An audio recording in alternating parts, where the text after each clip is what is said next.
Okay, guys, I'm going to make this kind of quick. I'm making it quick. I want to talk about something that just recently came up on, and I'm probably hoping everybody else has probably heard about this too. Tonight, I only have 3 comics. Kind of a light comic book week again for me. I don't know why. Okay, gonna do this real quick. I'm gonna talk about Venom Goes to Hell 13.4, Spider-Man 680, and Army of Darkness #1. Apparently there is no title for this one. They just call it Army of Darkness. Okay, let's talk about Venom Going to Hell 13.4. Now, I'm kind of hit and miss with this story arc. I like the fact that Flash Thompson Venom finally gets his own story arc and stuff, and teaming up with other characters to fight the forces of hell. There have been hit and misses with me with the book on this. Basically, I like the fact that Blackheart is trying to take over hell, like bring hell on Earth through Vegas. The fact that he created like 4 demonic versions of the Hulk, the Red Hulk, Venom, female Ghost Rider or she Ghost Rider, and X-23, kind of giving these demonic versions of themselves. It's kind of nice, and they're battling like their inner demons, and I like that.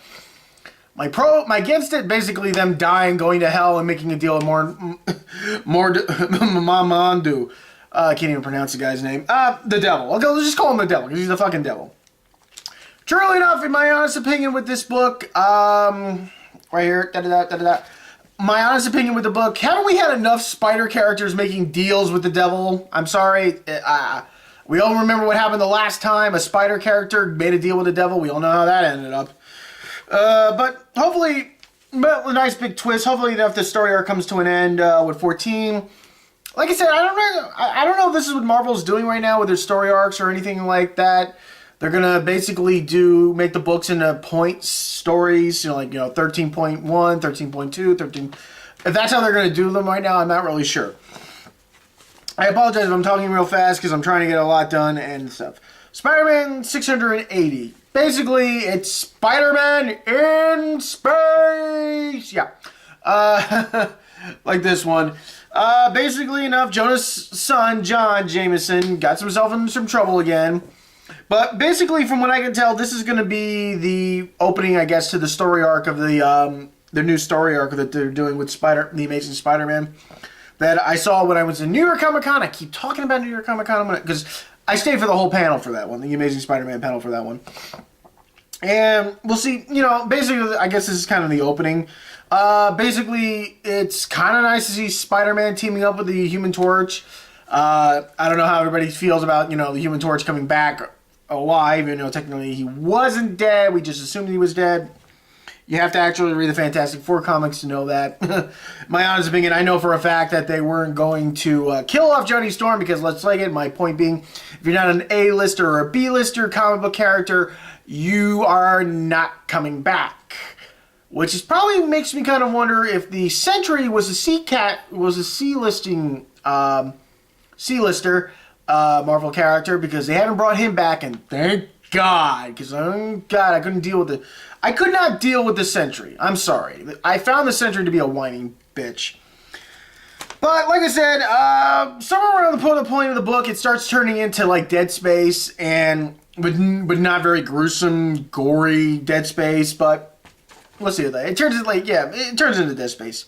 Okay, Dynamite Comics, Army of Darkness issue #1.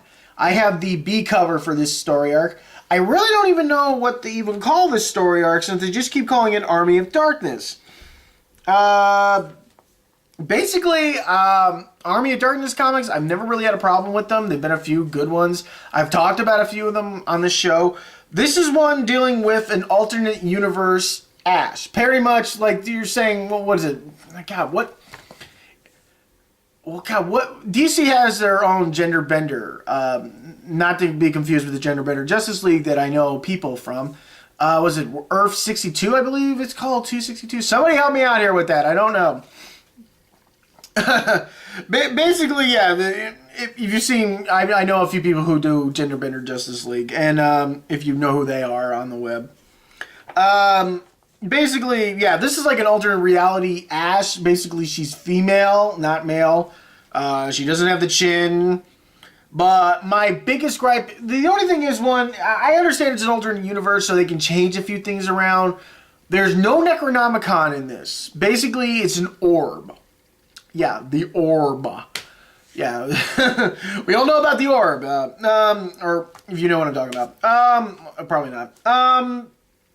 Basically, she lost her hand, but now she has power morphic abilities. Like, she can turn her hand into weaponry.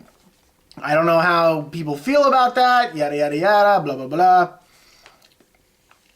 I mean, basically, she can have in the picture, she can have a chainsaw just like Ash. But the truth is, she can morph her hand into anything. And she keeps using the catchphrases as her sort of like enchantment spell. Honestly enough, I'm really not sure. I mean, it's the first issue of the book. It kind of opens up like the original Army of Darkness movie. Only with the different things. And, I guess she's basically time hopping. Just like Ash did. But he was only stuck in the Middle Ages when he did that. So we'll see how it is. Somehow I got a funny feeling we're going to have our Ash, Bruce Campbell, and female Ash, or Ashley, as she would prefer to be called, teaming up, and I guess against the source of all great darkness and evil, yada, yada, yada, kill some Deadites, make some cool one-liners, and shove a boomstick up a Deadite's ass. Pretty much that's it. I'll probably finish off the rest of this book, because I don't see too many Dynamite comics in my comic book shop. Maybe one or two, and honestly, I don't have a problem with Dynamite Comics. I mean, they've made some more Army of Darkness books, and, we'll go with that. So that's pretty much it for tonight. Still did not get the Adventure Time comic. Hopefully it'll be around next week. I would love to actually review that book, because I am a fan of the show. Not to mention, it does have a huge base, and when I was usually at cons, I see a lot of people actually cosplaying with it. On a side note, San Diego Comic-Con. I'm going to talk about this. I'm going to talk about San Diego Comic-Con. All right. Now, as far as you know, last year... Okay, let me talk about this. Last year, when I went to San Diego Comic-Con, I had a blast. I had an amazing time. I had the best time of my life. That was like the high point of the whole year for me. Was that one time going to the con. I had a blast. Sure, there were a lot of problems. One, registering for the badges. It was a total nightmare trying to get a badge. Yes, I know. I will be with you in a second. It was a total nightmare trying to get a badge. Because every time they put the site back up to register, the site would crash because of a volume of people going straight for the site. It was a nightmare. An absolute nightmare. Then, and it was also a nightmare trying to get badges for this year as well, because I didn't do it because I heard that it was a nightmare trying to do it because people were... I actually saw this. Now, take point. I actually saw this. I saw people at the convention center sleeping outside the convention center every night when I was heading back to my bus to get back to my hotel, waiting in line to go in there. And I heard it was a nightmare, and it was really bad, and the conditions were terrible, and I heard that, rats were climbing on people and stuff. It was a nightmare. It was horrifying. And I said, I'm not going to do this. I'm not waiting in line for God knows how long and having things crawl on me, and I'm like, ugh. Yeah, I know. So, hopefully, but this year, this year, they're doing something different. Now, I haven't been able to talk about this in a while, and I want to do this now.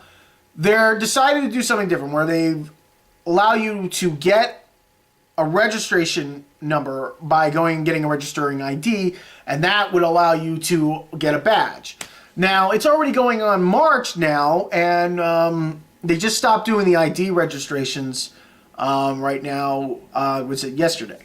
So anybody who didn't get a membership ID, I'm sorry, you will not be getting a badge. But that also proves that anyone who did get a membership ID will not even get a badge as well, because the chances, it's still slim. It's very slim. To be honest with you, I really want to go this year again. I had a blast, despite the fact that the problems with registration and the staff and everything was really bad. I still had a blast with meeting all my new friends and everything, and doing all this stuff. But, you know, the biggest thing about this whole con, excuse me, you know, I would be actually talking about the pricing, the badges, for the badges this year. You know, that really didn't bother me. You'd be surprised. I understand why they do this. Someone actually explained this to me, and it makes total sense that they're trying to limit the number of people trying to get a certain amount of type of badge over and over. Because one, I think they're trying to limit the people who, you know, only going to go for one day, but they buy a 4-day badge. But really enough, you know, while they're also worried that people are going to take the 4-day badges and scalp them. The thing is, 150, you know what? I really don't see a problem with paying 150 for a badge. 175 for preview night, yeah, that I have a problem with. I'm not going to dish out almost $200 just for an extra day. And the thing is, most of the stuff, I've never done preview night at San Diego, and I may or may not ever. I don't know. It just depends if something big's going to be going on there on preview night, and we'll see. Excuse me, I'm a little dry throat tonight. My bad, excuse me. That's better. So, hopefully, I can get a badge, and hopefully, I can go this year. You know, I hope, basically, I really do hope that this new system works out. It won't be a problem. It should probably still be a little crazy to go and get a badge on site this year, but we'll see what happens. We will see how this new program works. That's basically mostly it. Ah, God, you know, I wish everybody luck on that. You know, just trying to get a badge. So that's basically it for tonight. Yeah, that's basically it. Hopefully next week I will have the Venture Time comic, because I've been wanting to review the Venture Time comic for a while, and there's something I've been wanting to post because of it since I found out they did a comic, and I know somebody who did this, and, you know, I don't really know. The thing is, I don't know how I can post GIFs on my program thing. Well, we will see. We will see. We will see. I'm currently giving away too much right now. Hopefully not. Hope everyone has a good weekend. See you guys next week. And good luck to anyone on March 3rd to getting a badge. Good luck to you. If you haven't gotten an email, I'm sorry, you aren't getting a badge. I don't know. That's it. All right. I'll see you guys next week. Bye. Thank you.